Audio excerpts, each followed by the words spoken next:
HooHooHooRobin. Good morning and welcome to the Opie and Anthony show. Matt LeBlanc will be in studio today. Yeah. Felt like starting that way. Yeah. He's got a brand new show on Showtime, and we all saw it, and I think we all like it, right? We do. Episodes. It's called Episodes. Yes. I saw the entire first season. Yep, seven episodes, and conceptually it's very original. There's well, let him explain. I don't know how much he wants to give away about it, but it's very funny and it's well written, and well acted. I could tell you how the season ends. No, that'd probably be not good. That's not good. No. We also saw Patton Oswalt today, who we've never had on, who was really funny. Finally. Yeah, I'm happy he's coming in today. You know, he did a movie that no one saw called, I think, The Fan. Yeah, he was good. I loved it. Yeah, it was really good. It was a little independent film about being an obsessed, was he a Giants fan? Giants fan. Giants, right? Yeah. Obsessed Giants fan, Yeah. and the movie was really good, but no one really saw it. Rehearsing his calls before he would call and writing down his points. Yeah, It's he was a psycho sports talk show caller, right? I'll bet you a lot of those guys really do that, too. I was watching it going, that's probably how they make their points so succinctly, because they probably write down stuff. I would. Yeah. That's the type of movie that if someone grabbed it and just pumped it up a little bit, I think it would be a huge movie. Wow, he was a creep in that movie. He sure was. What a creep. And we tried to get him in for that, but he, I don't know. He might not have been in town. Yeah. And you bring that up, but also Matt LeBlanc in Big fan, it was called. a little show called Friends. Oh, Did you know that? A little yeah, trivia. Little obscure trivia there. You know, he's in episodes on Showtime, but there was this show it's called Friends. I didn't see Friends. What years was that on? I don't think I ever saw a complete episode of Friends.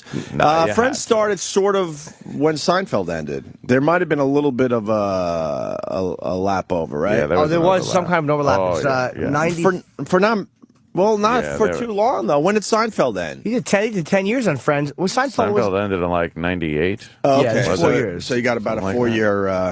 oh, okay. It's one of the biggest shows ever. It's like, because of Seinfeld and MASH and All in the Family and the other names, you forget, but Friends is literally You know what? one of the biggest sitcoms of all time. I'll admit this, though. I'm starting to watch Friends now, and there's only one reason. You want to try to figure it out? Because You should figure it out, Jimmy. I'm going to guess Lisa Kudrow. Exactly. Because of the comeback, I went, fuck this Lisa Kudrow. I didn't realize how funny this broad is. Yeah. And then you go and watch the old episodes of Friends and realize, holy shit, she was hilarious on that show. Hilarious. But I think she got buried because the cast was so Maybe, big. yeah. He Who else didn't was realize in that? how funny she was. LeBlanc, Aniston, Schwimmer, and her. Was that the whole cast? Was there one more? And Perry. Oh, right. Matthew Perry, Matthew Perry. right? Yeah. Courtney Cox, who's in Cougar Town. Oh, right. Yeah, there's a lot of them. Okay. And Jennifer Aniston, who never aged. Yeah. Jennifer Aniston's a fucking piece of ass. Too bad her pussy smells, supposedly. Oh, jeez. Well, you might want to ask that. I said supposedly. Yeah, I want to ask that badly. You probably won't have a comment. I don't think you would. Why doesn't she have a man then? She wants to have a don't man think and she wants you to have kids and she You can't would figure have it a out. Comment on And Brad Pitt ran for the hills. Matt LeBlanc is depressingly handsome. Yeah. What, Depressingly, yeah, like... Do you like the gray-haired version? Or he was dyeing his hair during Friends. Oh, was he? Yes, he went prematurely gray. He looks Seriously? he looks young. How do you know that shit? Huh? How do you know that? Yeah, would you see inside the actor's studio? Yeah, I watch shows. Well, seeing him on episodes, which is on Showtime, which he'll be promoting today, Yeah. I was thinking to myself, wow, he must have been kind of the older guy during the Friends years. Yeah. He's not an old-looking guy. But he's definitely a middle-aged man. I have such a bad thing with Friends, though, because it was one of the shows that was VCR'd. scheduled?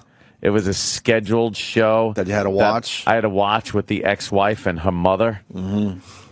While I sat there just wanting to be home. God, I can't believe you're the same guy. I had to sit there. Me neither.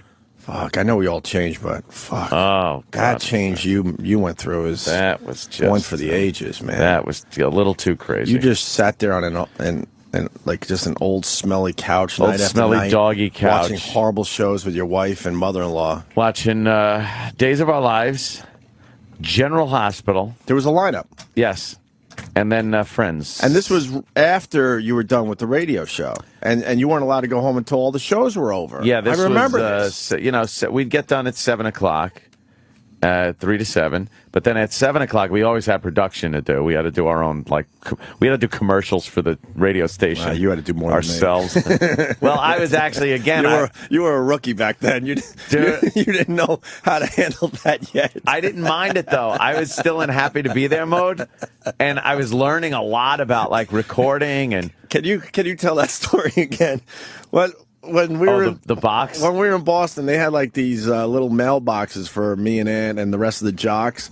And because I was in radio longer at the time, when we first got to Boston, my pile was pretty high, and Anthony's was just a nice average pile. I got the little tags.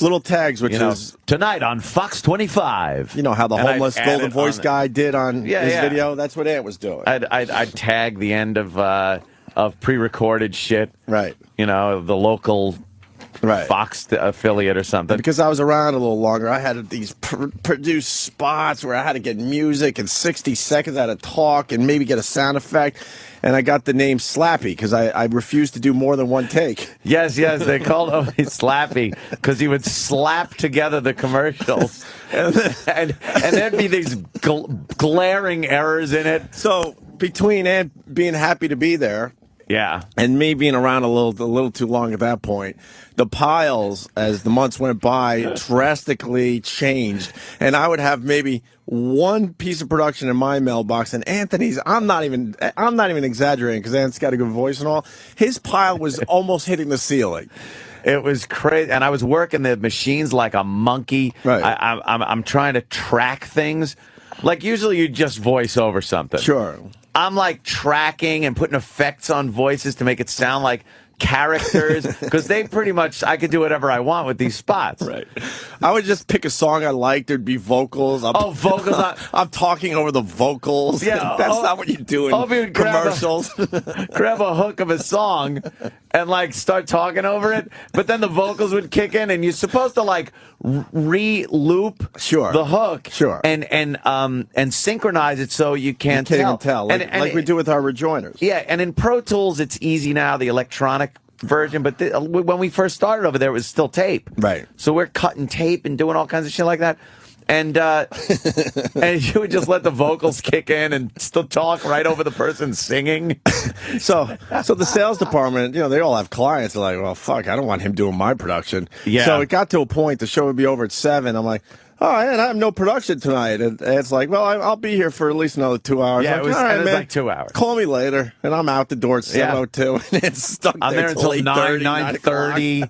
I'm still fucking just, I got to do this and that one. That changed when we moved to New York. You finally figured it all out. But that was it. I was done. But I did trying to impress those sales assholes. I wanted to learn how the recording equipment worked. That made sense to because they were like, "Hey, look at what we got! It's this thing. It's called Pro Tools." Oh shit! We were like, "Oh," and he goes, "Yeah, you know what? This hard drive in this thing is 1 gigabyte." Mm-hmm. I was like, "A 1 gig hard drive? That's a lot. That's right? insanity!" Wow! But a gigabyte, the first time I heard that was from a comedian named Joe, and we were at Dangerfields. And he said, I have a computer that he used to add hard drive space. You could add it. Sure. And build this stuff. And it was a fucking gigabyte. We thought that was all the memory. You'll never use that. You'll never even use that up. What's a gigabyte these Joe days? Mulligan, by the way. What is a gigabyte these days? It's one video file. Half a cock photo? Yeah. Half a cock photo. A terabyte's the big one. Yeah. Yeah, that's, now you get a terabyte. No, really, drive. what is a gigabyte? It's more than a video, isn't it? 1,000. Oh, yeah, well, it depends on how it's compressed. You could, a lot of your basic video, if you take video, depending on how long it is, but a gigabyte is nothing. Mm-hmm. It will eat up video, especially HD video, will eat up a gig in no time. No problem whatsoever. How fast? Time. How fast? Oh, what is it? A couple minutes. A minute of HD? Probably somewhere around there. It's crazy. Why are we talking about this? I forgot. 9 gigs an hour of HD video. We were talking about me and then having to... And then you would have to leave the radio station at 8:30 or whatever after all this production. Then you would have to go pick up the ex at the mother-in-law's house where I was living, and then I would see you again. Like, hey, man, I've already watched 2 hours of TV. Yeah. Great. And then you would have to go downstairs in that smelly fucking basement. Doggy fucking mildewy, wet basement. And watch programs. And with your watch the mother-in-law. programs with my mother-in-law and my wife. And we would watch, like I said, Days of Our Lives was recorded. And then General Hospital was, and this little VCR shit, you know, real quality stuff on tapes that would be re-recorded over and over and over again. So, like, the tracking was off. And so you can't even watch it. And then Friends. And before I knew it, it's like it was 3 more hours. So now it's, you know, creeping up on fucking 11 o'clock. And, you know, they're putting down a little of the sauce, as they say. Mm-hmm. I'm dealing with that. I don't think you were drinking as much back then, were you? Or she outdrank you? Please. I would mix up some Captains and Cokes. She always outdrank you, though, I thought. Please, of course. Yeah. Yeah. The Captains and Cokes, though, I had to keep going upstairs and grabbing those. Mm-hmm. Kick the dog. Make a drink. Go back downstairs. So what do you think I fucking killed the dog? It seems like you had a few kicks in that. Nah, I used to like kick it in the face. You went right for the vital organ. Well, maybe the liver. Maybe one time. The liver. It had a few good years after that. It's by the way, been many years, and she's dead now, so it doesn't matter. I love animals. Of course you do. Yeah, but sometimes they piss you off. Yeah, they do. When they fucking take your prime rib. Yeah. When the Knicks are in the playoffs. Yeah. Sometimes, when was the last time the Knicks were in the playoffs? I think you people understand, right? Sometimes you gotta fucking Michael Vick that fucking thing. All right. Don't give me that reputation, Jesus. My reputation's bad enough. Yeah. Oh, so it's all about Friends. So you have a love-hate with Friends because of all this. That's because it always reminds me of those moments. So whenever it comes on, I hear that opening song there, and I just. Did you think Friends was funny?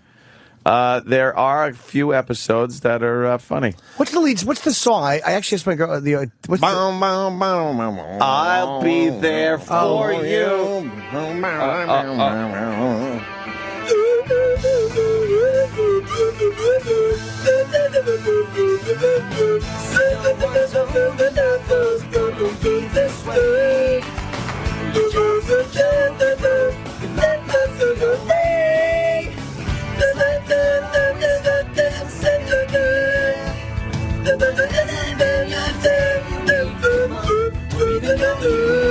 Everyone.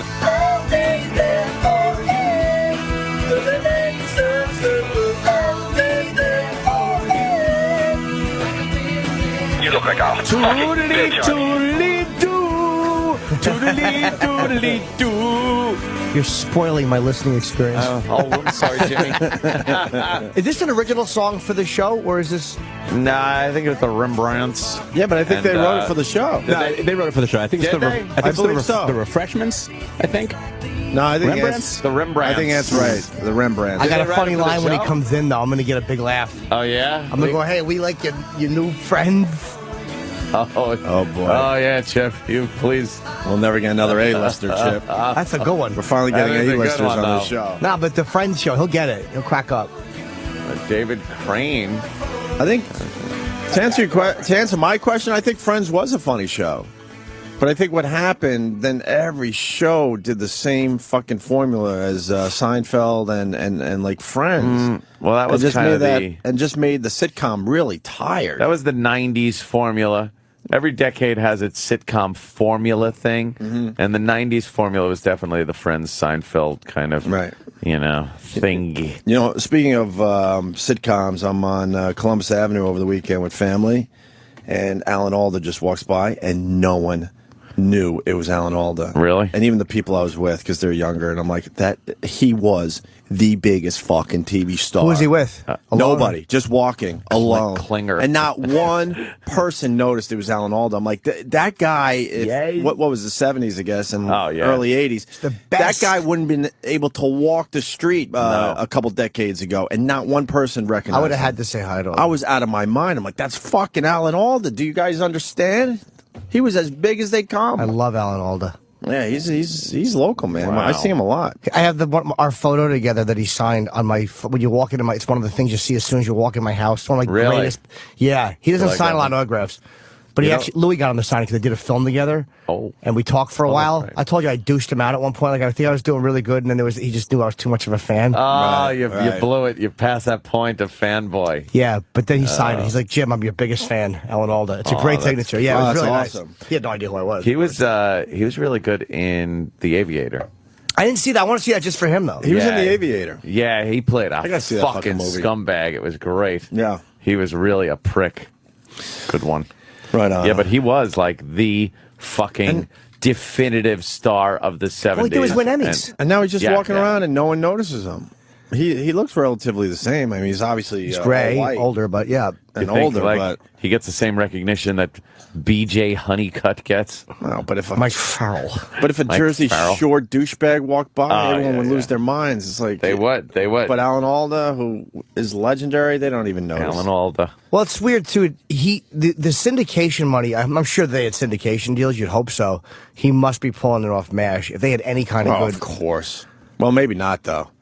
It seemed like those deals came into place a little later on. You think some of those guys, like the Brady Bunch kids, got fucked over. Ungats. They should be 100 millionaires, hundreds of millions of heirs. But by the time how do you say that? 100 millionaires. 100 millionaires? That doesn't sound right either. But By the time they did the final season of MASH, they were 11 years in. They had to know that they got something for the and last they few years. resigned some of the shit. You think Leblanc's got some of that Friends absolutely. residual That money? fucking guy doesn't have to work another day in his life. Who are you kidding? There's a good line in the show that he did where someone's criticizing.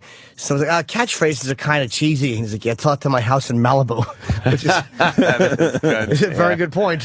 What was his catchphrase? How you doing? I don't know. I think it was how you was. doing. I think he was how you doing. Yeah. But wasn't that the Budweiser guys? No. Didn't we hear that somewhere else too? What's up?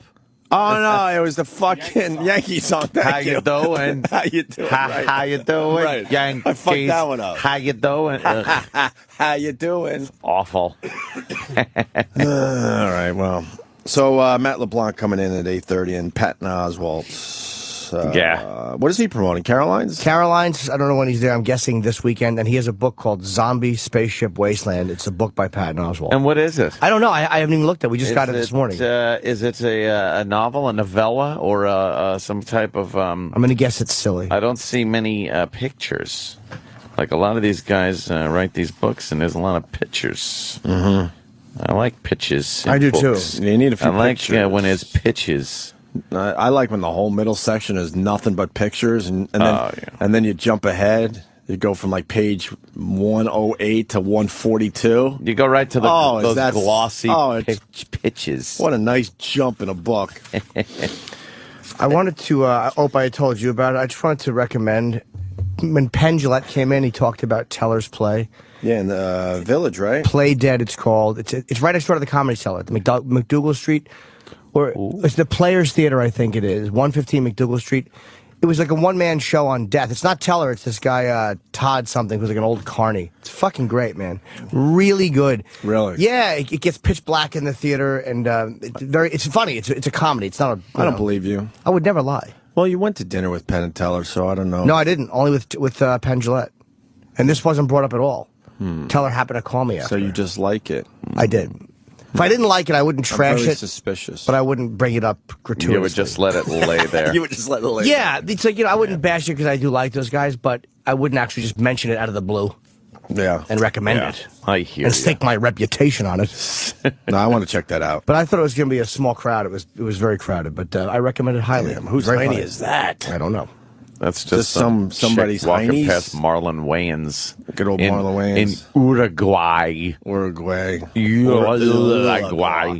Hey, I want to congratulate John Boehner there. He's now the Speaker of the House, right? Boehner? Boehner, yeah. Boehner? This guy's got to stop fucking crying, though. It's really uncomfortable. He's a grown man. I know you're a big fan because you weren't a fan of Pelosi, but I can't take him crying anymore. Yeah, it's the really crying embarrassing. thing is ridiculous. You get uncomfortable at home. Oh, I don't. Because he looks like a man's man. Like, he looks like a guy that shouldn't be crying, and he cries loud. And What's he's, that about? What happened to him Just as a a young child? man with a gavel. But we're all young men with dreams, and some of us are lucky enough to be living our dreams. Yeah. So what's the difference? We're not crying every day because we're living our dreams. Speak for yourself. You cry every day, Jimmy? On the elevator on the way up. I don't care how much this crybaby stands there and weeps. The idea that Pelosi is finally fucking out. Will you admit he's a crybaby at least? Oh, yeah, All right, good. Absolutely. She does suck. She just sucks. How long did she last, Aunt? 2 years? Yep, 2 years. And then she was voted in now as minority leader, but not unanimously. A lot of Democrats were like, nope, don't want to vote for you. You suck. They hate her. And they know she's hated. Yeah. She's seen as... She should have not accepted the post of minority leader. Bitch. She is just an arrogant, fucking delusional asshole. And I don't like the way she threw the fucking CIA under the bus either. Oh, that yeah. fucking twat. Yeah. She threw the CIA under the bus. I didn't know. They didn't brief me. Really? There, look at her handing over the gavel, her big gavel. Smell the handle. Smell the handle. I bet she used that the first night she became Speaker of the House. What part, though? That's yeah, which end? Right. Wow, if she could do the hammery end. That's impressive, huh? Do we have any sound of him crying again? Some 18 years ago, I left Dayton, Ohio. There he is. Yeah, this is with two very bad knees. Yeah. Bad knees. And a dream to become a Major League Baseball player. Did that dream ever? What happened with the dream, sir? Who do you credit? Thank God the dream came true. He thanks God that dream came true, and he thanks God that he's such a crybaby that will live on forever. I'm sorry, that will never get old. Oh. I know we pound things into the ground in this show, but that one will never get old. I am so glad I did not grow up in the age of video in any way, shape, or form. There was 8mm film, but no sound, which is good, because it would have just been me crying all the time. There would have been so many clips of me just crying as a little kid. I cried a lot as a kid, too. No one cried as much as me. I know that. I grew out of it, thank God. Oh, I was just, yeah. But, even the 8mm, me playing the drums with my brother on Christmas morning. Right. And the drum kit kept sliding forward, and I just burst into tears. I start crying. Why? And I'm just looking up going, I'm hitting my shoulders with the drumsticks and looking at the camera just going, the drums keep moving. Can we see that? Jimmy? Oh, yeah. It's got to be somewhere. Well, I know I posted it. Oh, you did finally you post did. it. I posted it somewhere, so it's got to be. Jimmy's online. saying why, but you came in here and cried over Ebert. Yeah, but at least it was the guy had cancer. That was hilarious. Yeah, but you don't know the motherfucker. Yeah, Who cares? Well, it was Oprah's question that got me. Yeah. That was all it was. Which one was it again? Something about what was the last thing you ever said to your wife? Trying to get him to do it. No, I won't. I'm not overtired. But it was something about what was the last thing you said to your wife. That's just a depressing question to have your voice taken from you. My lower jaw hurts. I'm going to the doctor. Ouch. Yeah. I think I swallowed something and it won't move. Oh, God. Hey, how do you feel about Halloween masks? You're going to be fucking one. We take those tears away. I love how that fat bitch that he's married to goes and has her fucking lunch by herself. Yeah, well. She's not sacrificing any food because he can't eat. Just looking at what that must And he look has like. to go upstairs because it pains him too much to watch her eat. Oh, come on. You sitting for? I'd rather watch Brundlefly eat. I'd rather sit with Brundlefly. It's one of the greatest interviews ever because there's so much fucked up things going on in that interview. Yeah. So Boehner crying once again. Boehner. I told Ann, I think a guy's supposed to cry less than 10 times in his entire life. No. Oh, fuck yeah. No. That's why men have such fucking heart attacks and anger issues, because we hold everything in. You just scream a lot and then you get the fucking cholesterol out. Get it out. You scream. It comes out and scream. Or does it come out in tears like melted butter? Yeah. It's just uncomfortable when an older guy cries, though, isn't it? No, I don't care. Yeah, you know what you do? You're crying in private. And then you get it out of your system for 5 minutes, and then that's it. When's the last time you cried? Then I don't want to hear it again. When's the last time you wept at anything? Wept? Oh, yeah, like we're really crying. It was a while ago. I mean, really wept. Like some grandmother. But I could get like a Yeah. Moment where you got to like suck it up. Don't fucking take it. And then it goes away. Well, you got to breathe with your mouth open, like.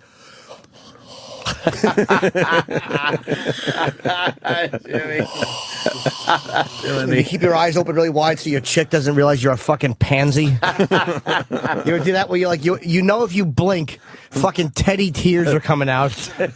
You're gonna be Timmy teardrops. You gotta let the air keep your eyeballs dry. That's what you do. I'd be watching Lost and I would feel one coming.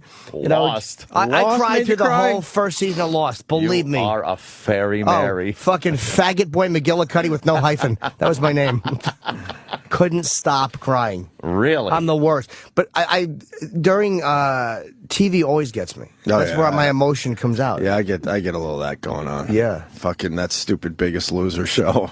Are you kidding? That? I don't know. I never got it. Wow. The new season has these twin brothers, Dan and Don. They are horrendous looking with horrible mustaches. And one of the guys lost his son to like drugs. Oh, yeah. The drugs. 24-year-old. He's dead. And he's telling his little story and how he needs to lose weight in honor of his dead son. I'm like, all right, boy. I'm done. Couple tears. No, the old war documentaries, like I always say, that's the only thing that gets me, is having the old timers talk about their dead friends. Before you move on, look how awful these two are on The Biggest Loser. It's the same show every 4 months, but I'm hooked. I don't know why I'm hooked on this dumb show. Although this year they have there they are. Check out Dan and Don. The fuck is that? Just horrendous fucking mustaches. Yeah. Jesus. But what's important about The Biggest Loser this year, they got an old Olympic athlete that we all remember, too. Mark Spitz. Mark Spitz, that's right, Anthony. He now weighs 400 pounds. Nadia Comaneci. That's right. Oh. She's got a huge bunt now. Wow. It was a Roman Greco wrestler. A Greco-Roman wrestle. When did he win? 2000. He won the Olympics in 2000. Did he win by fucking man and ass to humble him? And he's part of The Biggest Loser cast. He weighs, I think, over 400 pounds. He's a slob. Couldn't take it. He's a fucking slob. Had to just eat. And he was a hero and won an Olympic medal. Wow. And now he's on the show trying to lose all the weight he gained. Hey, fatso, get a lot of fatso there. Enough with Biggest Loser. Who watches that stupid show except fucking losers like myself? I don't know why I watch. My girl's even frustrated. She's like, it's the same fucking show every 3 months. Why? I go, I don't know why. You made me cry. The Christmas special of The Office, the British Office, I thought was pretty sad. Yeah. Yeah, that was good. Like kind of a last thing. And, Yeah. All right, it's just right there, fourth guy in, right there. Do you guys remember this guy? If you saw like what he used to look like, you would sort of remember him. Rulin. I have no idea. This guy won an Olympic gold medal, and now he weighs. What is his starting weight? He looks like a wrestler, though. Yeah, I mean he's a bigger guy to begin with. I don't know what his starting weight was, but he's a really big guy now. I don't think 470. It looks like. Holy shit, how tall is he? Is he 30 feet tall? He's 470 pounds. What does that start at 4? Safe to say when he was wrestling, he was in the 200s. Safe to say. Yeah. Yeah. He's compulsive. I would never even watch the wrestling in the Olympics. Oh, of course not. It's like, what the fuck? Do they even televise I'm not that? a big fan of the Summer Olympics in general. I love the Winter Olympics. Summer Olympics got the... Not the gymnastics. The gymnastics are all right. That's right. If you like little girls with little boobies. Problem? Why don't you sit down and watch the Olympics? Have some lemonade and cookies. Hook these electrodes up to your genitals and see if they move a little. It jumps. Jumps off the fucking paper. Oh my God! Jesus, look at that queen.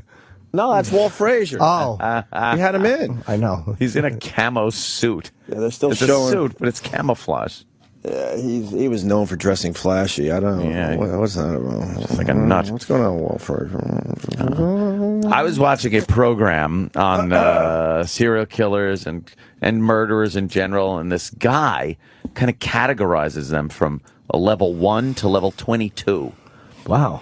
Based on how they kill, the reason they kill, their upbringing, the viciousness of the murders, and like a level 22 was Bundy? Jeffrey Dahmer, Oh, Dahmer, yeah. Bundy, people like that. Why 22 Casey. though? I don't know. He just figured there were Okay. 22 levels. Weird. Yeah, and then there's people that like a woman that kills her husband because he beats her is like that's level, okay. 5 Yeah. and things like that. So there's a whole level thing going on there. It's not just serial killers. Anybody who commits a murder. Yeah, it's murder. The serial killers are always Way very up there. far up there.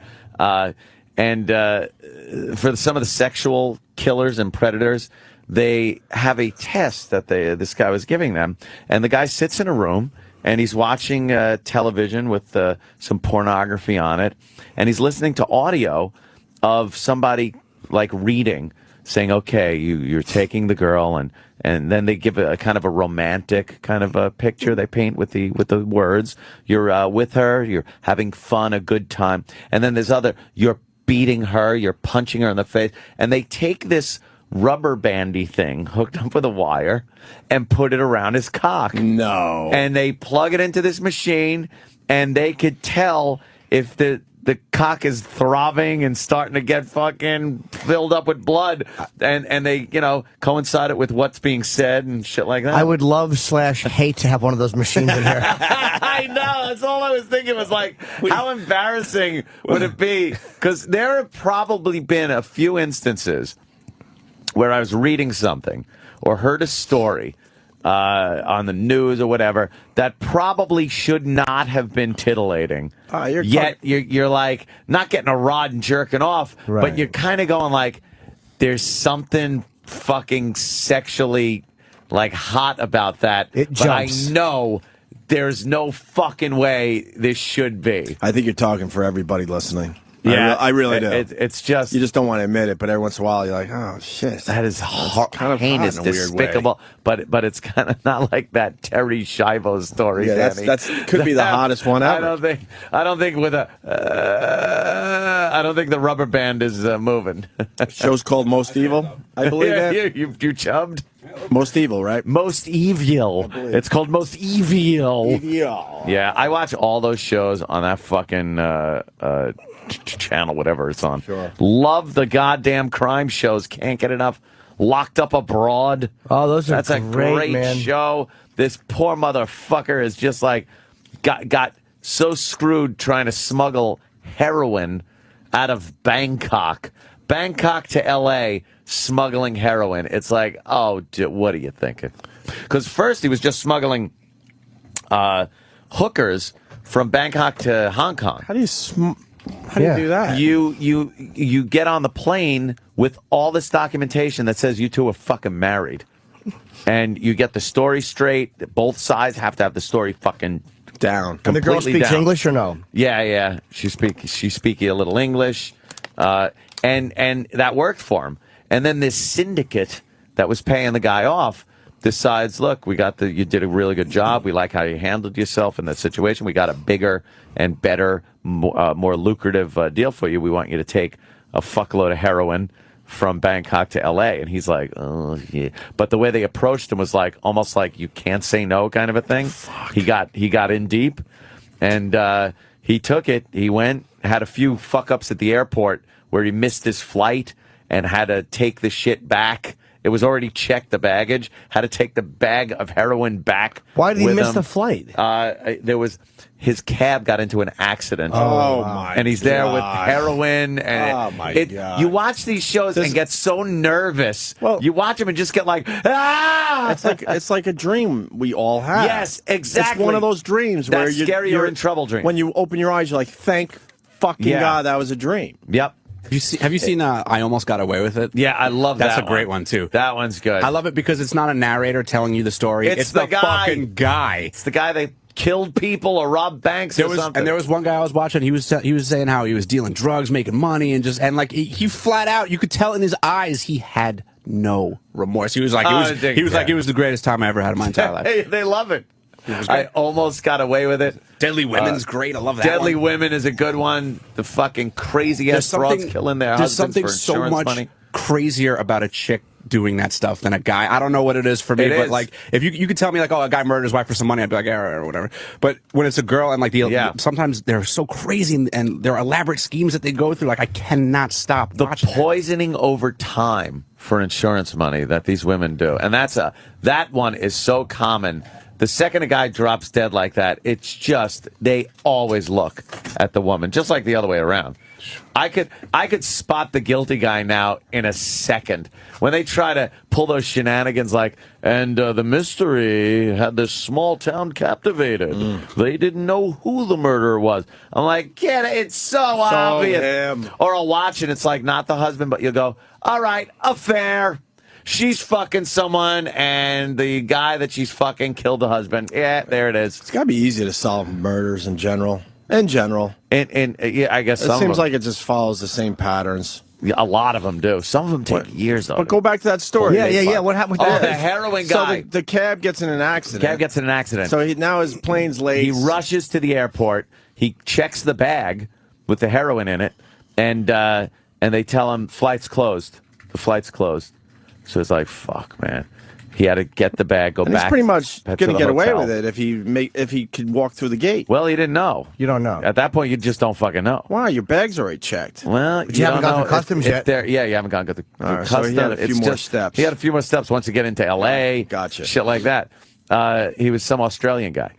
So back to the hotel. Next morning, he had a lot more time, so he was a little more relaxed. He said, goes up, checks the bag again.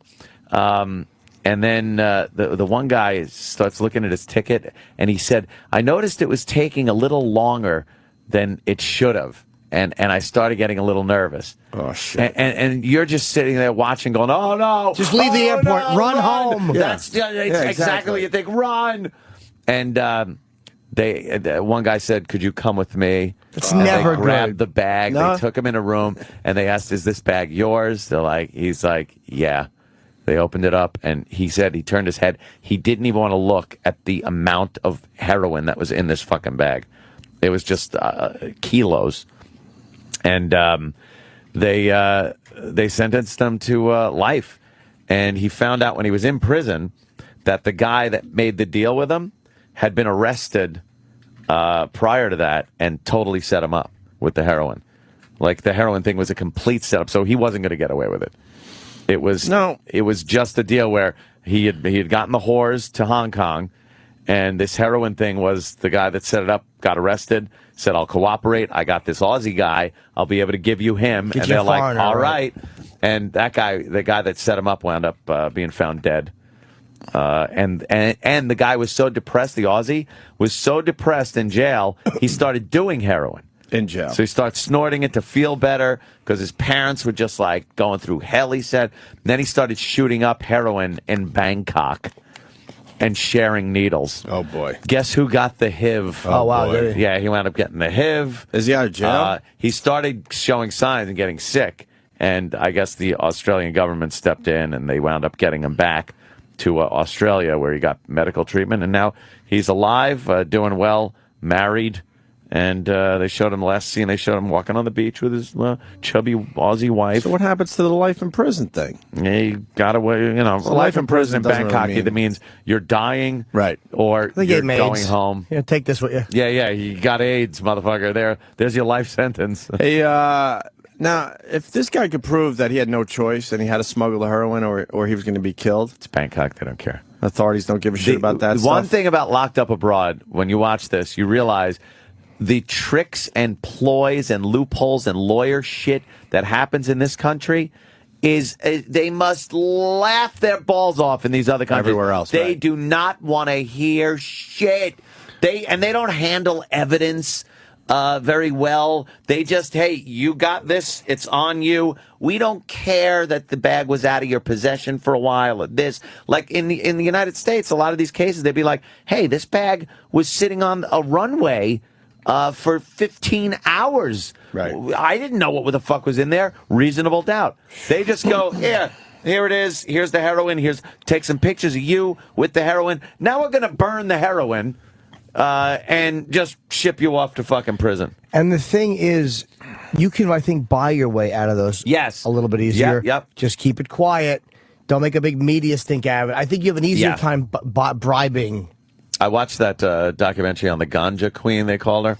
Chappelle Cordy or something her name is? Yeah. She was another Aussie that got caught with a fuckload of weed. How much pounds of weed going to Indonesia, which is punishable by death? Yeah, by death. Was it 10 pounds? It was enough to get you killed. It was in a boogie board bag that she had. And there was a lot of completely reasonable doubt that she didn't do it.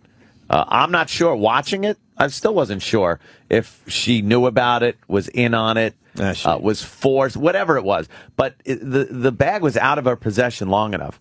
And there were enough other people that could have been implicated in it. But they grabbed her and, wow. Oh, did they put her through some shit. They could have probably bought her way out of it. Chappelle Cordy, I think? Yeah, but it turned into a giant media circus. And then she's really hot. Yeah, she was cute. Well, not in she that was. picture. Hey, an Indonesian prison will put a few years on you. Then fucking throw a little slime on you. The Indonesian prosecutor had to prosecute her because he was called out, like, publicly by this Australian guy who was trying to help her. And it's like, quietly behind the scenes, they probably could have just bought her way out of it. But this dummy had to make a big thing about it. And the prosecutor's like, brought up the bribes and everything. And the prosecutor was like, hey, really? Well, fuck you, fuck her. I actually think she did do it because I read stuff after. I do too, yeah. And they said, when you saw the guy interview the guy in the airport who actually called and said, hey, and he said that when the bag came or something, he said she knew. Like, you believe this guy. You don't think he's lying. He's a little older guy. He's like, you just, I just got bought this. it. Yeah. You talk to some of these people, and they just know by looking at you. It's like the customs agents. They can know. I think everyone gets this guilty feeling walking through customs. I know I did. And it was the same thing when I would walk into a store as a kid, not buy something, and walk out. I'd always feel compelled to stop by the magazines right by the door just to be like, look, I'm not running out of here. If I stole something, I'd be hightailing it, but I'm still, I think that's... I might want to impulse buy. Once again, I think that's a normal feeling that I think all of us get. You get this I guilt really thing. do. And customs is the same way, even though I know, I'm not doing anything. I'm completely legit. But the way they look at you and question you, you feel like you're doing something wrong and you're not looking at them the right way or answering his pleasantries correctly. It's like, so how you doing today? Heroin! I'm doing very cocaine today. You just you find yourself just babbling, and over-explaining why you're in the country, and you almost want to make conversation with like, I'm just so here. How you doing? I'm just here to drink a couple faggy drinks and get a tan, but you make it more than it is. Anything to declare? Did you do that? And you want to turn to him as he's like looking at his forms and writing stuff, and you're just silent. You feel like going like, so, how long you been doing this? Yeah. Really? Why do you want to know? Really? All right, in the back, full body cavity search. Just shut your fucking mouth. That's why you just shut up, take your fucking passport back. Thank you. It's like the soup Nazi. And then they hand your passports back, and then you feel like, really? You're going to let me go? What's wrong with you? Yeah, and then it's like, okay, right around here. Oh, what's around this corner? You grab your bag and you walk away. You expect to hear like, hello, come back. And you're completely innocent, but... Yeah, you got nothing. They hand the passports back. You're like, why isn't he checking me? Don't you understand? I'm a drug smuggler. I'm sweating. You don't want to sweat on those lines. No. That's like they always show the person sweating, and that's the end. It's just this guilt we get for no reason. I'm never nervous coming back into the U.S. Never. Really? No, you're a because better man than me. Never. Going somewhere else, you're in another country. But in the U.S., this is my home, and it's like I'm the annoyed American. Yeah. I really do have nothing to hide coming back in. The annoyed American. I got nothing. It's like if they want to break my balls, they can. But it's like, look through all the luggage. You're going to find nothing. I don't touch drugs. You go somewhere else, and you don't know that something you have is illegal. I'm not worried about turtleneck. That's 20 years. Exactly. What? Wait a minute. Because you look like a turtle. But, sir, my neck is fat. I can't help it. But if you're annoyed at the line, I don't think that hurts you. Because criminals are usually like, you're trying so hard to be pleasant, you're not annoyed. Yeah. But if there's a line, you're like, come on. And they have people looking. It's not like right when you get up to the customs guy, and he's the guy that's making the assessment. They have those people that just kind of walk around looking at the line. I'm sure undercover people here and there. Yeah, they're just looking for someone that's a little suspicious. I'm sure they got the cameras too, and they're seeing who's fidgety online. Paying a little too much attention to their bag, and they know the signs. They're well trained. Yeah, they know. Unless you're going to one of these Caribbean islands. Holy shit. And that's why I love being Mr. Carry-On Bag Guy, because I don't like the idea of my bag being just out of my sight and in a weird country. Yeah, because who knows who's sliding something in there? Could you imagine getting back and they go, "Can we go through your bag?" And you're like, "Yeah, go ahead." Yeah, why? And they open up, you just see this plastic bag and go, "Wait a minute." Because now you sound like every fucking drug dealer. All of a sudden you just see a brick that's tightly wrapped in fucking plastic. Like, wait, that's not mine. And they're like, "Oh, really? Yeah, really? Not yours? Really? Right. Really?" How would you prove it? And they take that knife and open it up, and you just see white powder come out and go like, "Oh my god, oh my fucking god, I am so fucked." Yeah, then you realize it's like they said in the Ganja Queen that it's really the baggage handlers who are using people's luggage to ship it from country to country. Ship it back and forth and see what happens. But holy shit, I'm never fucking checking a bag again. Wouldn't you just go like, you just changed me? And you'd say everything the drug dealers say. Right. It's not mine. I don't know how it got in there. Someone put it in there. Right. Yeah, sure. Hey, come with us. Right. And you know what? You're not explaining your way out of that. No. You're going to some shitty jail until you talk to the consulate and a lawyer and everything. And you're fucking being run through this system that makes the American system look like a joke. It's just scary. What could happen? I would immediately tell them to take fingerprints from it. Not that it matters, but I'd be like, fingerprint that. They'd be like, yeah, sure. Yeah. Well, what, are you the fucking head of...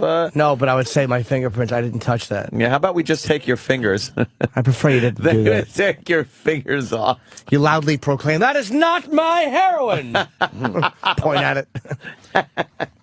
That's creepy. All right, we should take our first break. We got lots to do. We got an update on the Golden Voice radio guy, Ted Williams, on Fox 28. That fucking video. How many views now, man? Look, as we talk about it, there you go. It's on CNN again. I don't think a video has ever been hotter on YouTube as quickly as this one. And we have some great observations that I don't think everyone's making on this one. Well, and we said he would have a record, and he certainly has a record, and we'll explain that after the break. Nothing that terrible, though. And he's now following me on Twitter. No. He's following me on Twitter. Is he? Mm-hmm. Him and 18 other guys claiming to be him. That's not that bad. Huh? No sexual robbery? Nah, come on, he's getting drugs. He's a felon, and we'll talk about his rap sheet next, and some new audio from the guy, including a commercial he did back in 2008. The Golden Radio Voice guy. Hey, when you have to piss, I usually choose the Department of Motor Vehicle rear door atrium. Right. Yes, if you have to take a piss. So we got that. We got, let's not forget, Matt LeBlanc coming in a little later. Patton Oswalt. Patton Oswalt. I make it sound like it's two people when I say his name. And also, Canadian River mysteriously turns bright green. Is Troy Kwan in today? This could be another conspiracy. Has he studied this? And more birds and fish are dead around the world. Of course. It happens every day. You think? Yes. We'll get to the bottom of those things after these messages. Robin.